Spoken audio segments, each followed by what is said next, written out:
Hi guys, today is day 21 of the quarantine. It was 3 weeks ago today that I was last in the gym. I can't wait to get back to work like most everybody else, I'm sure. So what has happened since in the past 3 weeks? I did get a job at Target, and I'll go more into that a little bit later on. But I ordered those disposable masks last Wednesday, but because they're in so much in demand, I'm not going to get it until this coming Friday. Now today's Monday, that'll be this coming Friday. Yeah, it took like seven days to get. But over the weekend, the governor, I have allergies, so you'll hear me coughing. I'm not sick. But the governor did recommend, he didn't mandate, he just recommended everybody start wearing face coverings or masks. So until I get my disposable mask, I have this scarf. Nice, isn't it? And of course I have this is like one of those microfiber running towels that I always wear because I don't really have that many scarves at home. I'm not much of a scarf person. But, so I'm gonna have this until I get something. This is better than nothing, right? And I wanted to take this time just to look at some of the bright side to all of this. Actually is a time for us to reflect, not to get real gobbledygook with the philosophies and all that mumbo jumbo. But for me, because I knew it was temporary and I knew it was not going to be, it's not going to be really long. I mean, you know what? It's been 3 weeks. If it goes even until mid-May, late May, June 1st, that's only 2 months. And what's really 2 months out of a whole life, right? To live like this for 2 months is not the end of the world, knowing that come summertime, things will be mostly back to normal, maybe even before then. I'm hoping by Memorial Day, we'll have a nice Memorial Day. You know, the weather will be nice. Unfortunately, spring is my favorite time of the year, and this kind of ruins it. But some of the benefit, at least for me, is I am saving in gas money. I used to have to fill my car up 3 times a week. Now I'm filling up once every other week. And I was lucky enough to be able to get another job in Target, which is an essential business. Granted, I'm not really making that much because they don't have me working that many hours. But I didn't really want to be on the dole for unemployment. They weren't paying me that much anyhow. And I was getting kind of like antsy at home. It was really making me lazy. I didn't want to get out of bed. I didn't even want to clean and do things that I always say, wow, I wish I had time to do. Then when I had the time to do it, I was laying around because I was getting really lazy. So I'm glad I got the job at Target. Now, I don't know how long it's going to last. It's supposed to be a temporary job until this whole mess ends, but who knows? So I have that. Now with Target, again, allergies. With Target, I don't even feel that unsafe there, because they do clean a lot there. They've enacted where they're now giving us masks and gloves, and I do have my own gloves anyway, and the job that I'm doing, I'm not a cashier. The cashiers that were getting the plexiglass, and they're cleaning down all the carts and this and that. I'm more the general merchandise, GM, for those of you who may work at Target, and I'm really not around a lot of people. I am touching a lot of surfaces, but I wash my hands. The one thing with the mask is that it'll help me stop touching my face, if anything.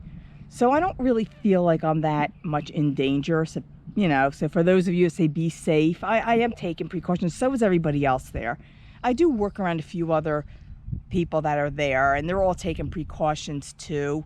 So I feel that my risk is lower than, you know, somebody that may do another type of job. Certainly much lower than those that work in the healthcare field. You know, they have it there. It's really hard for them. And I think we all appreciate them now. We all appreciate truck drivers and those employees you see in the grocery stores. They're all very well appreciated now. It is a little windy, so you're going to hear that in the background as well. Now, for everybody else in the United States, I can only speak for the U.S. I know many of you live all over the world. Maybe it's the same where you live, maybe not. But in the U.S., we're very accustomed to a certain lifestyle. Well, I guess everybody's accustomed to a lifestyle no matter where they live. But here in the U.S., we're very freedom driven. We have a lot of freedom.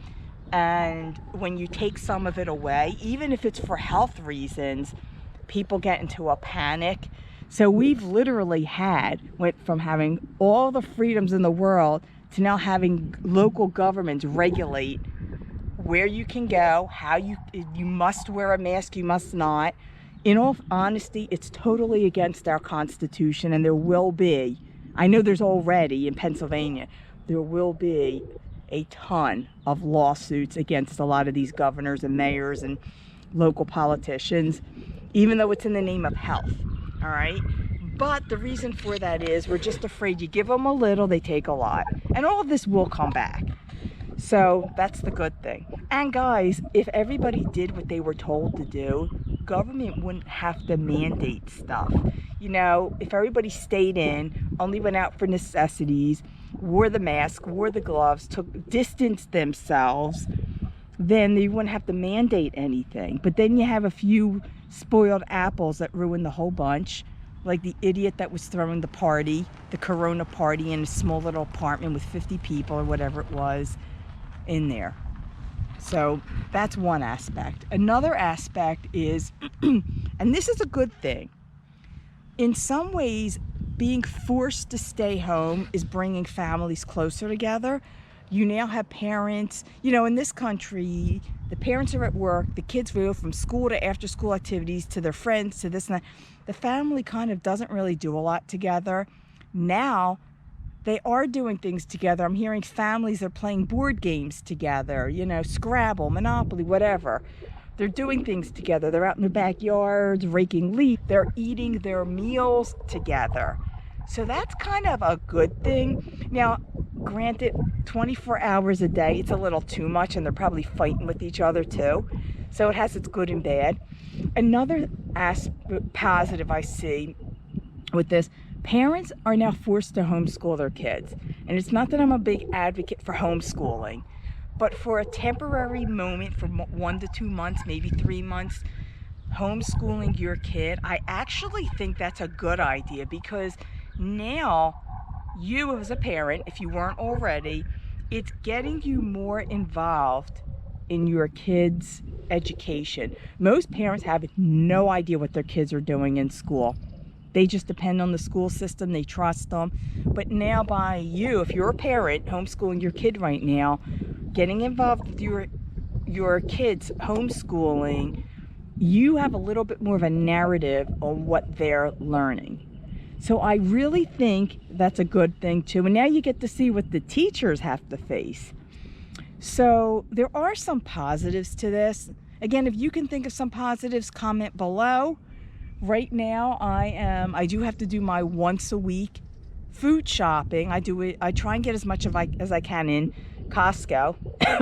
And then again, during the week, if I need 1 or 2 little things, I mean, I'll run out and quickly grab it. But, and I'm at Target, so I can do it after Target, which is another benefit for me. So I hope you guys all take care.